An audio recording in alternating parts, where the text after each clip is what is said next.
Hi everyone. In this video, we'll try to see dictionary methods inside Python. So far, we have learned about dictionary inside Python and you saw the power of this particular dictionary, right? So dictionary also has some inbuilt methods and function. So let's try to see some inbuilt method and function inside dictionary.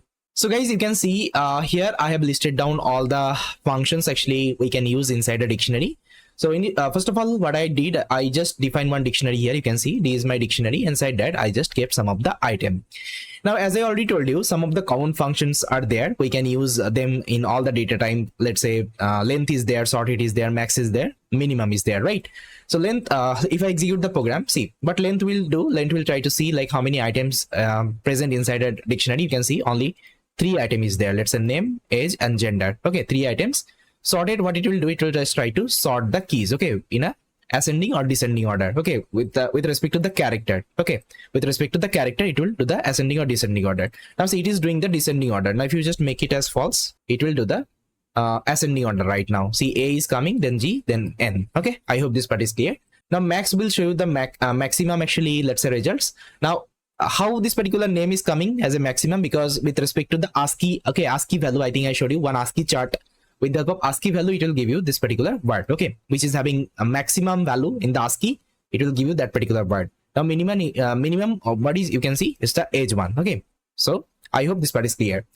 Now apart from this particular common function, we can also use some of the inbuilt function inside dictionary. You can see here I have defined one dictionary. Now inside dictionary, we're having 3 to 4 actually major inbuilt function. You can see item is there, keys is there, and values is there. Now let me show you all the examples one by one. Let's say if I just do d.items, it will return you all the items. Okay, item means it will give you the keys as well as the values in a tuple. Okay, in a tuple pair. You can see it will it's a dict item object. Inside that, it will return you one list, and inside this particular list, it will give you the tuple pair. That means key is coming here and value is coming here. Again another tuple, key is coming here, value is coming here. Okay, then again another tuple, key is coming here, value is coming here. This is called item actually. It will return you all the items. That means key and value pair. That means key and value, it will give you both, okay, as a pair. Okay, pair of tuple. That is the idea. Okay, this is the use of the item function. Now you can also apply the keys. Okay, keys function on top of this particular dictionary. Now see, if I execute this particular program, it will give you all the keys. Okay, all the keys name. You can see name, age, and gender is my keys name. Okay, it will return you all the keys name. Now the next one is the values. I think by reading the name, you can see what it will return me. It will return me all the values, okay, present inside this particular dictionary. You can see puppy is a value, 22 is a value, male is the value. Okay, you can see all the value it will return me. Now apart from that, there is another function inside dictionary called update. What update will do, let's say this is my dictionary 1, this is my dictionary 2.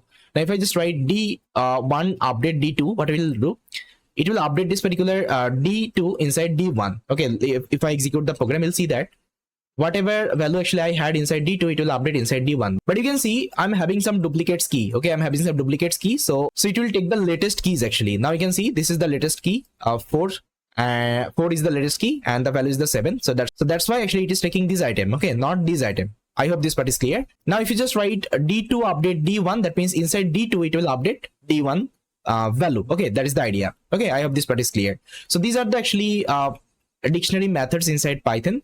You have to learn only, and sometimes actually you'll be using them.